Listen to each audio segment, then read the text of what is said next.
सोचने के यहाँ बैठा हूँ। अभी फैसला मत कीजिए, ठंडे दिमाग से कीजिए। मैं यहाँ बैठूंगा, मेरे घर आइए, बैठ के बात करेंगे।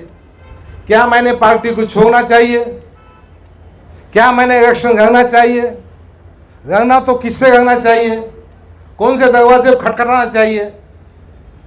भाई कोई भी पार्टी ऐसा काम बताना चाहती है कि हमारे सब दरवाजे बंद हो जाना,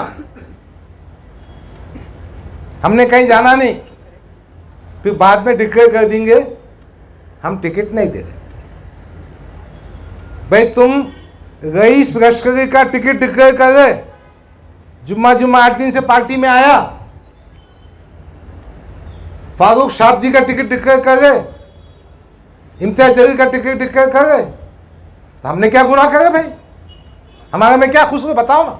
हाँ, हमने कहा था कि 5 मेंबर ऑफ पार्लियामेंट जो अपन ने टिकटा दिए थे, उस्मानाबाद, पूना वगैरह बहुत सी बातें थी। हमने कहा था शिवसेना को वोट देने के बारे में, हमने वो मैं बताऊंगा बाद में।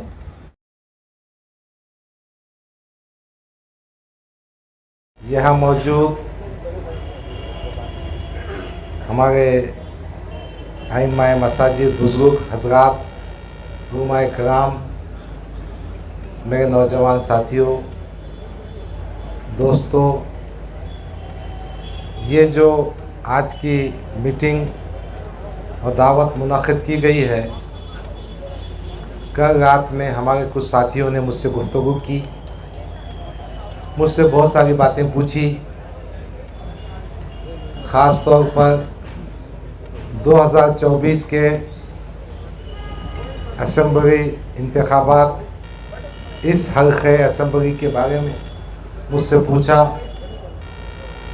बहुत सारी बातें मैं उनसे कहना चाहता था, फिर मेरे जहन में आया कि एक अपने हम ख़ियाल, अपने चाहने वाले, अपने से मोहब्बत करने वाले, उनके साथ बैठ कर गुफ्तगू की जाए। मेरे 2 साथियों ने आगे बढ़कर आज की दावत का एहतमाम किया है। मैं उन दोनों साथियों का, हमीद भाई, अब्दुल रहीम भाई, इनका शुक्रगुज़ार हूँ। आप तमाम का भी शुक्रगुज़ार हूँ कि आप मेरी साथियों की दावत पर यहाँ पहुँचे हैं। यकीनन गुज़िश्ता कई सालों से आपकी सरपरस्ती में, आपकी मदद से मैं सियासत में काम कर रहा हूँ। 2014 के असम्बली इंतखाबात में कुछ हज़ार से अपने को शिकस्त हुई। 2019 का आपके सामने है। 2019 से हम मेहनत कर रहे थे और कर रहे हैं, मगर मेरे और पार्टी के जो मामलात थे, लोग मुझसे पूछ रहे हैं आपके टिकट का क्या हुआ, लोग मुझसे पूछ रहे हैं आपने फॉर्म क्यों नहीं भरा। तो मैं चाहता हूँ पब्लिकली, ख़ास तौर पर उन साथियों को बताऊं जो मेरे लिए कंधे से कंधा लगा कर दिलो जान से काम करें। वक्त आने पर मीडिया और प्रेस को बताया जाएगा, मगर मैं जानता हूं ये हजरात मेरी हमदर्दी में कम, उनके टीआरपी में ज़्यादा आए हैं। आने दीजिए, कोई छुपाने की बात नहीं है। शुक्रिया शुक्रिया। नहीं भाई, आपका मामला मीडिया का मामला है। यकीनन हम आपके भी शुक्रगुज़ार हैं। देखिए, जब पार्लियामेंट के इंतखाबात हो रहे थे, ताज विवांता होटल में मोहतरम बैरिस्टर असदुद्दीन अवैसी साहब ने इम्तियाज जलील, इब्तिसाम, इन दोनों की मौजूदगी में मुझसे कहा था कि आपको हम मशरक़ी हल्क़े असम्बली का टिकट भी देंगे, चुनकर भी लाएंगे, ख़र्चा भी बर्दाश्त करेंगे और ये सीट गिफ्ट में देंगे। मैं बहुत मुतमईन हुआ जब 9 सितंबर को वक्फ के एक्ट पर मीटिंग हुई। वो मीटिंग में मैं मौजूद था। वक्फ एक्ट की मीटिंग हज हाउस में हुई थी। उसके बाद एक प्रेस कॉन्फ्रेंस हुई। उन्होंने असेंबली के 5 उम्मीदवारों के नाम डिक्लेयर किए। मुझे थोड़ा धक्का बैठा, भाई मेरा नाम क्यों नहीं आया। मैं इस पसोपेश में था, हो सकता कोई मसलहत होगी, अपना क़ायद है उन पर एतमाद करना चाहिए। फिर उसके बाद मुख्तलिफ़ अफवाहें, मुख्तलिफ़ बातें सुनने को मिली। मैंने सोचा हम इतनी मेहनत कर रहे हैं, क्यों ना डायरेक्ट और रास्त उनसे जाकर बात की जाए। 21 सितंबर को मैं हमारे ड्राइवर इरफान के साथ बाय एयर हैदराबाद गया। दारुस्सलाम पहुंचा, साहब का कोई प्रोग्राम चल रहा था। मैं उनकी गाड़ी के पास जाकर खड़ा, उन्हें असदुद्दीन अभी साहब से कहा, साहब मुझे 5 मिनट का वक्त दीजिए, मुझे आपसे अहम और ज़रूरी बात करनी। उन्होंने कहा नहीं, मुझे स्कूल के फंक्शन में जाना है। मैंने कहा भाई मैं आपकी गाड़ी में बैठता हूँ, मेरी बात सुन लीजिए। उन्होंने पूछा है कब तक हैं आप।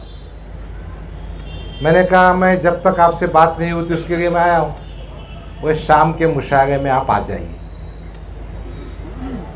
ठीक है, अब क़ायद है, पार्टी के सुप्रीमो हैं, बात तो सुनना पड़ेगा। मैं वापस होटल पर आया, मैं सोचते रहा। मैंने एक व्हाट्सअप डाला उनको, फिर उनका जवाब आया, फिर मैंने व्हाट्सअप डाला। वो व्हाट्सअप भी मैं पब्लिकली डिक्लेयर करूँगा, बताऊँगा। मेरे समझ में ये आया कि पार्टी सुप्रीमो के पास मेरे लिए जो गुज़िश्ता 10 साल से पार्टी का काम कर रहा है और माली मामलात में अल्लाह के फजल करम से बेदाग हूँ, जेब से पैसे खर्चता हूँ। मैंने लाखों करोड़ रुपये पार्टी के लिए कौम और मिलत के लगाए हैं। मैंने कोई एहसान नहीं किया, मैंने अपना हक अदा किया। मैं महाराष्ट्र का कारगुजार सदर था, जहां मॉब लिंचिंग वहाँ पहुंचा, बगैर मुझे थोड़ा सा तकलीफ हुई। मैं मुशायरे में नहीं गया। सुबह की फ़्लाइट से मैं वापस आ गया और दिन भर सोचते रहा। फिर मैंने सोचा एक ख़त तहरीरी शक्ल में अपन बैरिस्टर असदुद्दीन अवीज़ साहब को देना चाहिए। वो ख़त मैंने 23 तारीख को भेजा, उनको 5 बजे मिला। वो ख़त की कॉपी आपको दे देता हूँ, अल्लाह ने चाहा तो चंद दिनों में अखबार में भी छाप दूँगा। वो ख़त मैंने उर्दू में तहरीर किया था। मैंने उसका हिंदी में जो देवनागरी लिपि में लिखा हूँ, पहले मैं आपको ख़त पढ़ कर सुना देता हूँ। वो ख़त कुछ इस तरह है। मोहतरम असदुद्दीन अवैसी साहब, कौमी सदर मजलिस इत्तेहादुल मुस्लिमीन और मेंबर ऑफ पार्लियामेंट हैदराबाद, अस्सलाम वालेकुम रहमतुल्लाहि व बरकातुहू। उम्मीद के मिजाज ग्रामी बखैर होंगे। हफ्ते के दिन बतारीख 21 सितंबर आपसे मुलाकात हुई। फिर व्हाट्सएप पे मैसेजेस आप तक पहुँचे, आपका जवाब भी आया। मैंने महसूस किया कि मैं अपनी बात आप तक सही और मुकम्मल अंदाज में पहुंचा नहीं सका, इसलिए इस तहरीर के ज़रिए आपको अपनी बात बता रहा हूँ। सदर मोहतरम, मेरी उम्र 67 साल की हो चुकी है और मैं समझता हूँ 2024 असेंबली इलेक्शन मेरी ज़िंदगी का आखिरी इलेक्शन हो सकता है।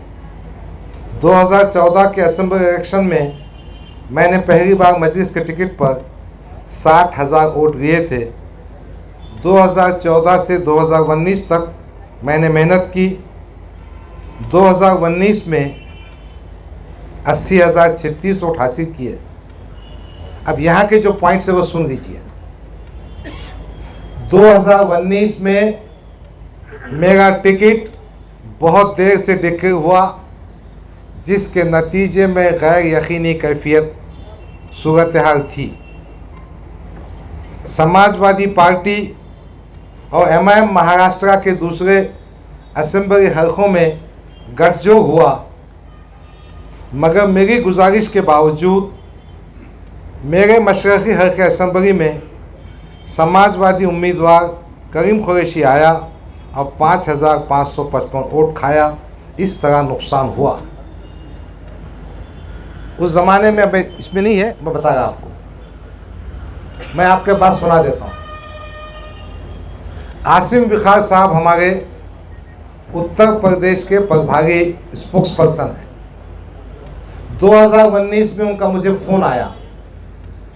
उन्होंने कहा कि डॉक्टर साहब, आपके हल्के में समाजवादी का उम्मीदवार आने वाला है, आप कहे तो मैं रोक सकता हूँ, मगर मुझे इसमें सदर मोहतरम बैरिस्टर असदुद्दीन ओवैसी साहब मुझसे कहेंगे तो मेरा सियासी ख़त में इजाफा होगा, जब भी मैं कहूँगा। मैंने इमीडिएट बैरिस्टर असदुद्दीन ओवैसी साहब को फ़ोन किया। उन्होंने कहा कि इम्तियाज़ जलील साहब बम्बई में आए, 2019 की बात कर रहा हूँ, अक्टूबर की, और अपना और समाजवादी पार्टी का गठबंधन हुआ है। गोवंडी में हम अबू आसिम को पार्टिंबा दे रहे हैं, बाइकरगा में उन्होंने वारिस पठान को पार्टिंबा दे रहे हैं, भेवंडी में उनका जो उम्मीदवार था उसको वो पार्टिंबा दे गए, दूसरे हल्के में वो पार्टिंबा दे गए। आपके पास भी पार्टिंबा होगा, बेफिक्र रहिए, इम्तियाज़ जलील साहब वहाँ मौजूद हैं। मैं मुतमईन था। कैंडिडेट आया,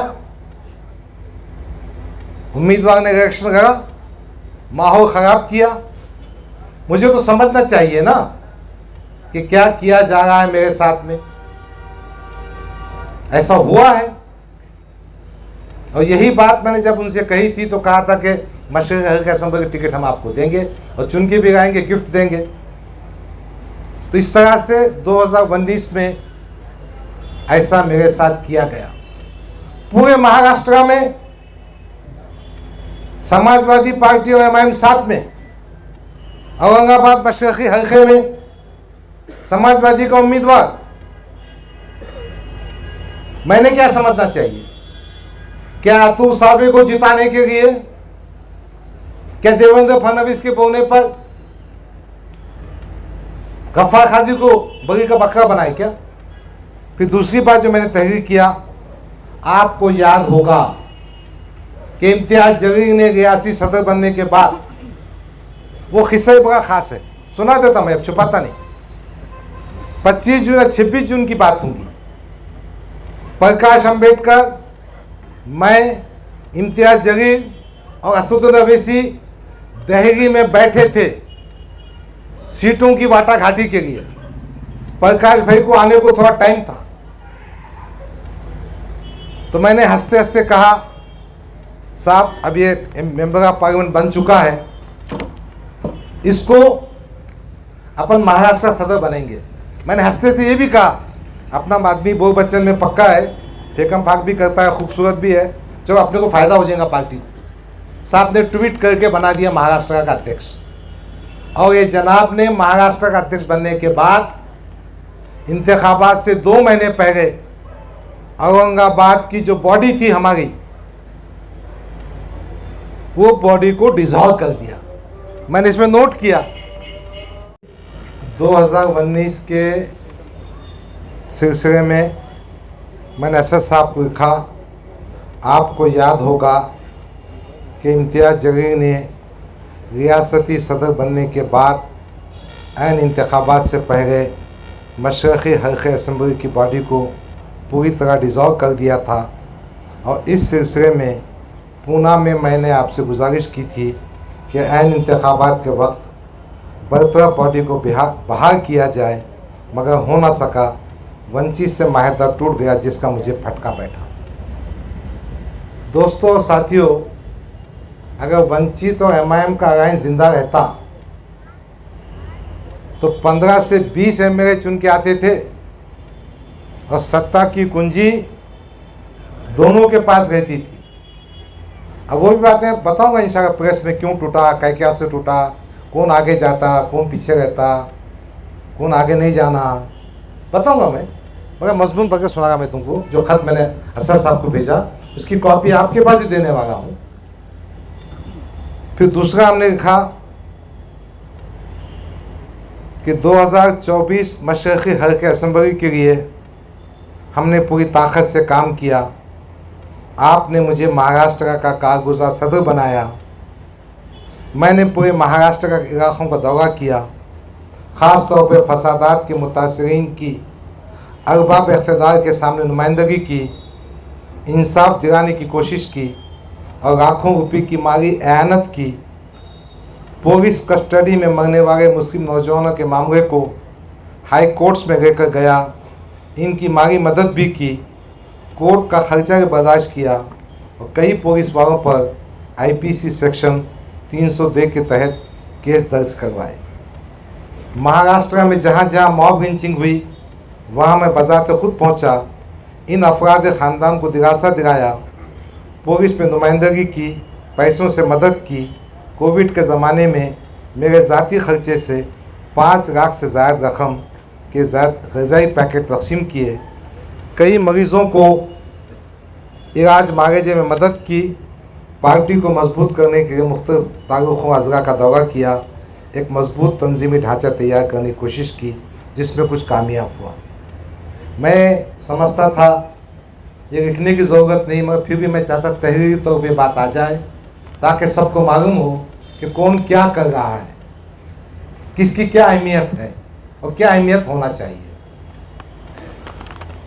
असद साहब के जो मैसेजेस मेरे पास आए थे उसमें सब में बड़ा दुख ये था कि इम्तियाज़ जलील हार गए। किसी ना किसी तरह से वो ठिकरा हमारे सर पे फोड़ने की बात भी दिख रही थी। तो फिर मैंने समझा वो लिखना चाहिए ख़त में।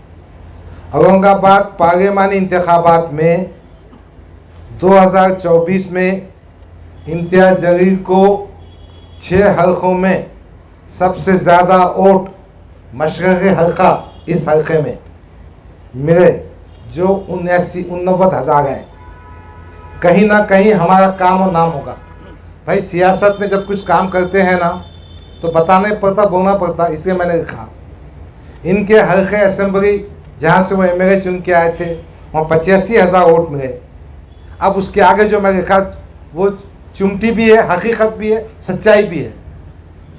वोट और बढ़ सकते थे, मगर इसका जवाब इम्तियाज़ जलील, अहमद जलील, बिलाल जलील से पूछा जाए तो बेहतर होगा।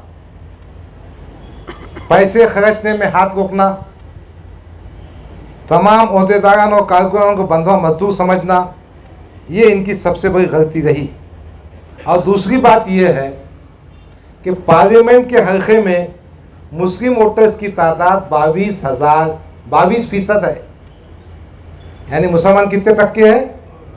अपन ने जो सोशल इंजीनियरिंग किए थे प्रकाश अम्बेडकर को आके तो 13% बढ़ गए थे, तो 35 से 36% में चुन के आए थे 4,000 वोटों से। अब हमने गुत्ता किया सबके काम करने का, तुम युति तोड़ते जाएंगे। खैर, आदर्श का भरोसा काम नहीं आया। वंचित का तकरीबन 1.5 लाख वोट हम खो चुके थे। इसलिए बराए मेहरबानी आपसे गुजारिश है कि इम्तियाज़ की शिकस्त के आप सही तौर पर असेस करें। मैंने कायदे मोहतरम को लिखा। 2024 में मशरक़ी हल्के असेंबली में मैंने तकरीबन 200 वोटर्स रजिस्ट्रेशन कैंप लिए। आज माशाअल्लाह वोटर लिस्ट में तादाद बहुत ज़्यादा है। मैंने मशरक़ी हल्के असेंबली में समाज के मुख्तलिफ तबक़ात से बिलखुसूस नाराज़ ग्रुप से दिल जीतने का काम किया हूँ। साबिक़ा नाराज़ कारपोरेटर्स का दिल जीतना भी कोई मुश्किल काम नहीं, इंशाअल्लाह वो हो जाएगा। 2 इंतखाबात हारने के बाद 2024 के इंतखाबात में मैंने महसूस किया अवाम की बेपनाह हमदर्दी मेरे साथ है। मेरी टीम में मेरे चाहने वाले बहुत पेश हैं, बहुत तुंदई और जाफशानी से काम कर रहे हैं। मेरा टिकट डिक्लेयर ना होने की वजह से अवाम में सवालात उठ रहे हैं। मुझे औरंगाबाद मशरक़ी हल्के असम्बली से इलेक्शन लड़ना है, किसी दूसरे हल्के से नहीं। आपसे गुजारिश है कि मुंदरजा बारह नुकारात की रोशनी में औरंगाबाद मशरक़ी हल्के का टिकट डिक्लेयर करें ताकि मुझे काम करने में आसानी हो। अगर आप टिकट देना नहीं चाहते हैं तो बराए कम इतना एहसान तो कीजिए, मुझे बता दीजिए। यही बात करने के लिए मैंने 5 मिनट का वक्त मांगा था। घंटों घंटों कई कई दिन अपनी मेहनत पैसे के साथ जिस लीडर की खिदमत में फिरता रहा, वो मुझे 5 मिनट का वक्त नहीं दे सका। डॉक्टर साहब तुम आगे बढ़ो, हम तुम्हारे साथ हैं। वसीम बेटा, वसीम, यही बात करने के मैंने आपसे 5 मिनट का वक्त मांगा था, मगर मुझे ना मिल सका। एक बात और जिक्र करना ज़रूरी समझता हूँ, आप जो कहेंगे वो पार्टी फंड देने को मैं तैयार हूँ, और मुझे पार्टी की तरफ से इलेक्शन की कोई माली मदद नहीं चाहिए। सिर्फ आप और अकबर भाई हमारी तशरीह मुहिम में आना ज़रूरी है। आपसे गुजारिश है कि मुझे 2024 मशरक़ी हल्के असम्बली औरंगाबाद का टिकट दिया जा रहा है नहीं, मुझे बताया जाए, मैं आपका शुक्रगुजार रहूँगा। एक और बात की गुजारिश है, इस तहरीर के जवाब में ताख़ीर ना करें तो बेहतर होगा। मैंने ये ख़त 23 तारीख को मोहतरम बैरिस्टर असद नबी साहब को भेजा। शाम में 5 बजे व्हाट्सएप और मेल की तरह भेजा हूँ, उसका रिकॉर्ड मेरे पास मौजूद है। और आज 8 तारीख है, कोई जवाब नहीं, कोई कांटेक्ट नहीं। फिर मैंने महसूस किया कि बात समझना चाहिए, इसलिए मैंने फॉर्म भी नहीं भरा, ना डीडी भरा, ना दरख्वास्त दी। मैंने ये महसूस किया कि अपने को जिस तरह से 2019 में टिकट दे के जुबा किया गया है, अब टिकट नहीं दे के जुबा करने का कार्यक्रम हो सकता है। क्यों? जब टिकट दूसरी पार्टियों के बढ़ जाएंगे, जब दूसरे दरवाजे बंद हो जाएंगे, जब हमको रिफ्यूज़ करने के बाद हम कहाँ जा सकें? देखो भाई, सियासत में वो क्या करते हैं, अपने मकसद के आगे जाते हैं। यही उन्वान, यही बात मैं आप तक पहुंचाना चाहता हूं। मैं एक बात मानता हूं, यहाँ जितने भी लोग बैठे हैं वो जिम्मेदार हैं, मेरे सरप्रस्त हैं।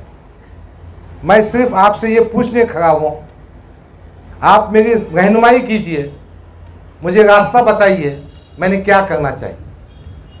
मैंने ऐसा महसूस किया कि मेरी पार्टी एक कमज़ोर कैंडिडेट देना चाहती है। आज मैंने इस हल्के में इतना काम किया है कि अल्लाह के फजल करम से ये सीट MIM के टिकट पर चुनकर आ सकता हूँ। और कौन ऐसी पार्टी है जो विनिंग कैंडिडेट को टिकट ना देते हुए ऐसे कमज़ोर कैंडिडेट टिकट दे जो अतुल सावी की जीत की वजह बने? बस यही सवाल है। अब मुझे क्या करना चाहिए, आप मुझे बताइए। मैं कई रातों से सो नहीं पाया। मेरे अफराद ख़ानदान मुझसे पूछते हैं कि गफ्फार कादरी, तुमने यहाँ 5 लाख दिए, यानी 2 लाख दिए, यहाँ गए, रात में जागे, दिन में घूमे, और तुम्हारी पार्टी क्या कर रही है? मेरे वो साथी जो मेरे खांदे से खांदा का काम करते हैं, उनका सियासी मुस्तकबिल क्या होगा अगर ये फैसला इम्तियाज जलील करता है?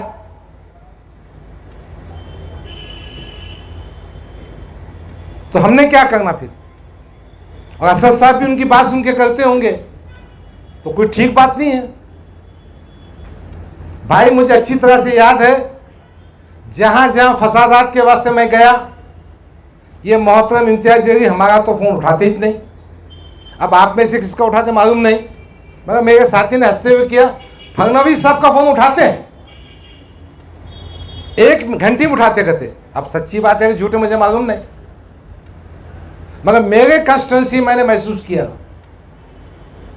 कि अतुल सावी की मदद करना चाहते हैं, एक ऐसा कैंडिडेट देना चाहते हैं। चूंकि मैंने 2019 के बाद से 2024 तक मेहनत की, घर घर गया, हिंदू बेल्ट में भी जाता हूं, मुस्लिम बेल्ट में भी जाता हूं, वंचित के पुराने रिश्ते भी हैं, और मुझे पूरा यकीन है पार्टी ऐसा काम बताना चाहती है कि हमारे सब दरवाजे बंद हो जाना, हमने कहीं जाना नहीं, फिर बाद में डिक्लेयर कर देंगे हम टिकट नहीं दे रहे। भाई तुम रईस लश्करी का टिकट डिक्लेयर कर गए, जुम्मा 8 दिन से पार्टी में आया, फारूक शाब्दी का टिकट डिक्लेयर कर गए, इम्तियाज जलील का टिकट डिक्लेयर कर गए, तो हमने क्या गुनाह करे भाई? हमारे में क्या खुश हो बताओ ना। हाँ, हमने कहा था कि 5 मेंबर ऑफ पार्लियामेंट जो अपन ने टिकटां दिए थे, उस्मानाबाद, पूना वगैरह बहुत सी बातें थी। हमने कहा था शिवसेना को वोट देने के बारे में, हमने वो मैं बताऊंगा बाद में। हमने सच्ची बात करने की कोशिश की, इसलिए मैं आपसे पूछने के यहाँ बैठा हूँ। अभी फैसला मत कीजिए, ठंडे दिमाग से कीजिए। मैं यहाँ बैठूंगा, मेरे घर आइए, बैठ के बात करेंगे। क्या मैंने पार्टी को छोड़ना चाहिए? क्या मैंने इलेक्शन लड़ना चाहिए? लड़ना तो किससे लड़ना चाहिए? कौन से दरवाजे को खटखटाना चाहिए? भाई कोई भी आदमी, अब हमारे रमजानी खान है, असलम पठान है, कई दिनों से काम कर गए।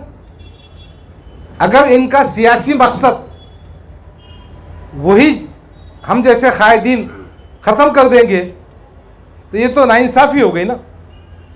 बस यही बात करना है। आप मेरे सरपरस्त हैं, आप मेरे दोस्त हैं, आप मेरे बुजुर्ग हैं, मुझे मशवरा दीजिए। मशवरा देने के बाद मेरा साथ दीजिए। हम सब मिलकर कम से कम इस असेंबली हल्के में एक मजबूत क़ियादत पैदा करेंगे। मुझे ये भी मशवरा दीजिए कि मैंने क्या करना चाहिए। देखो, हम सब आपस में जुड़े हुए हैं। किसी की दिल आज़ारी मुझसे कभी हुई होगी, मगर मेरा यकीन है कि हम में से हर फर्द कौम के लिए, मिलत के लिए बहुत जिम्मेदार। मौलाना इशाती साहब आए हैं, उनसे गुजारिश है आगे आए। अब मैंने सोचा अब 23 सितंबर के बाद 8 अक्टूबर आ चुका है, मैंने भी कोई फैसला करना चाहिए, धोखे में नहीं रहना चाहिए। इसीलिए मैं आपके बीच आया, आपसे गुजारिश कर रहा हूँ, मुझे मशवरा दीजिए। आपको ठीक दिखता है तो साथ दीजिए, मेरा ख्याल रखिए। मैं किसी से उम्र में बड़ा है, किसी से छोटा है, किसी का मर्तबा दीनी तौर पे बहुत ज़्यादा है। हमारी पार्टी की जो बातें सियासी तौर पे कहना है, मैं प्रेस कॉन्फ्रेंस करके कहूँगा। अलबत्ता एक गुजारिश करूँगा कि जो ख़त मैंने तहरीर किया है वो कॉपी अपने साथ में ले जाएँ, घर बैठकर ठंडे दिमाग से सोचें। अगर इसमें से कोई बात गलत होंगी तो आपका जूता मेरा सर है, मैं आपसे माफ़ी मांगूंगा और सियासत से दस्तबरदार हो जाऊंगा। खुदा बेहतर जानता है, मैंने सियासत को पैसा कमाने का जरिया नहीं बनाया। खुदा बेहतर जानता है कि फ़िरका परस्तों से कोई कंप्रोमाइज़ की बात मैं नहीं करता। खुदा जानता है मैं अपने भाइयों की इज्जत देता हूँ। मैं ये कभी नहीं कहता कि कोई शख्स सियासी तौर पर मुसलमान दूसरी पार्टी में है तो मेरे जूते की नोक पे रखता हूँ, मैं कभी नहीं कहूँगा। मैं कभी ये नहीं कहूँगा कि नामों से रसूल का जुलूस निकालो और संजय सिंह साठ से जाके गले मिलो, ऐसा गले मिलो जैसे बिछड़े हुए भाई हैं। मैं ये नहीं कहता कि हम फडणवीस का फ़ोन रिसीव करेंगे। मेरे लिए हमारे खुर्रम भाई का फ़ोन अहम है, आप सब जानते हैं। मैंने कभी फ़ोन रिसीव नहीं किया होगा तो मैं 15 मिनट के बाद, 1 घंटे के बाद रिटर्न कॉल मारता हूँ। बस आप इन बातों को सही समझते होंगे। यकीन मैं गुनाहगार मुसलमान, मुझसे गलतियाँ होती होंगी, कभी किसका दिल दुखा होगा। मैं हाथ जोड़कर माफ़ी मांगता हूँ, अल्लाह के मुझे माफ़ कर दीजिए। दूसरी बात, क्या आप नहीं चाहते कि अच्छी क़ियादत पैदा हो? बस यही सवाल, यही मशवरा, यही बात करने के आपके बीच आया था। बहुत सारी सियासी बातें, बहुत सारी अंदर की बातें मेरे पास है। जब सियासी सफ़र आगाज़ होगा इंशाअल्लाह आपके सामने लाऊंगा।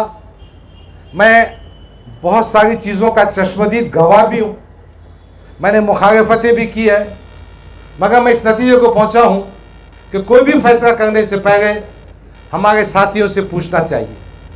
कल इत्तेफाक से कुछ मेरे साथी मेरे पास आए, वो आप दीदा हो गए, उनकी आंखों से आंसू बहने लगे।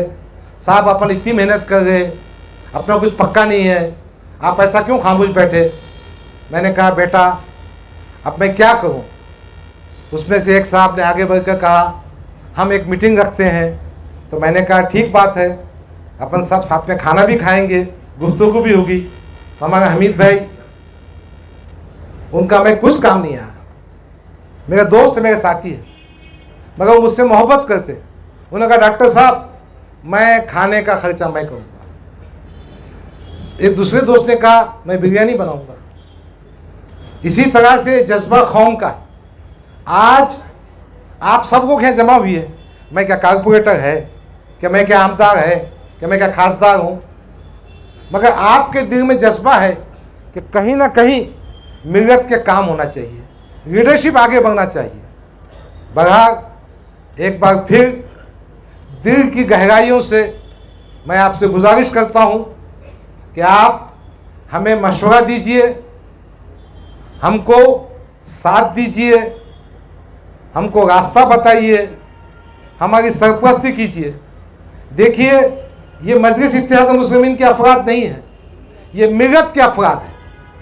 कहीं ना कहीं ये इक्वेशन बदलना होगा कि ये बात है कि मिलत के दर्दमंद अफराद हैं। हमारे खालिद सैफुद्दीन बैठे हैं, वो दूसरी पार्टी में है, मैं MIM में हूँ। जफर बिगड़र बैठे हैं, दूसरी पार्टी में। बब्बू भाई है, हमारे बड़े बड़े अहम शख्सियतें जमा हैं जो इस असेंबली हल्के में असरअंदाज होते हैं। हमारे मौलाना अलीमुद्दीन साहब हैं, बहुत काबिल शख्सियत है, उनका बयान सुनकर मैं बहुत खुश होता हूँ। हमारे अनवर इशाती साहब आए हैं, हमारे सोहेल सर, डॉक्टर उमर खादरी मेरे दामाद हैं, वो सब बैठे हैं। बहरहाल हम इस फिलहाल बहुत परेशानी में हैं, कोई नतीजे को पहुंच नहीं पा रहे हैं। आपकी मदद चाहिए, आपका मशवरा चाहिए, आपकी हिम्मत चाहिए, और आप हमारा मशवरा हमको मशवरा देंगे, हिम्मत देंगे। मैं तमाम हज़रात का दिल की गहराइयों से शुक्रिया अदा करता हूँ।